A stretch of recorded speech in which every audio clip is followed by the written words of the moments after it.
You know, we're having a great time trolling here off the northwest coast of Mexico. And as you can see, we're not that far out from shore, and we're fishing some of these islands. And we're trolling, but we're using a little bit heavier gear than you would back home for trolling.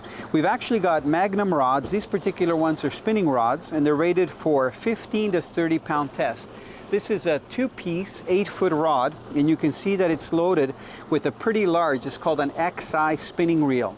And we've got pretty heavy braid, it's 50-pound test. Now this rod is ideal because you can troll with it. We've caught some nice roosterfish on it and big jacks. And if we see some fish that are busting on bait fish closer to shore, if the captain slows down the boat or stops it, it's very easy for us to reel up and start casting away. So with these outfits, we can almost reach the shoreline. Now when we're running live bait, we're trolling with bait casting rods. And again, this is bait caster as part of the Magnum series.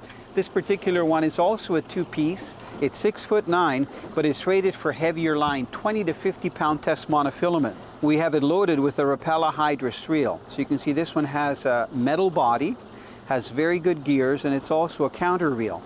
So this reel enables us, if we left off the drag and put the clicker on, to have the line set really light, so that when we're running live bait like the large mullet that Lewis was rigging up on these big saltwater hooks, as soon as a fish hits, we let the fish take line and we hear the clicker going, and then all we do is take the clicker off, and when the fish hasn't taken enough line, then we engage the drag. We tighten it up a little bit and set the hook.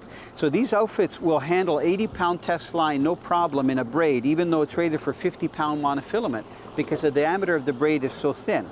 So between these two outfits, if you're planning on doing some fishing down south, or maybe you fish for large fish back home, you know, off the Pacific coast for halibut, bottom fish, and even troll for large muskie and lake trout, these two outfits are ideal.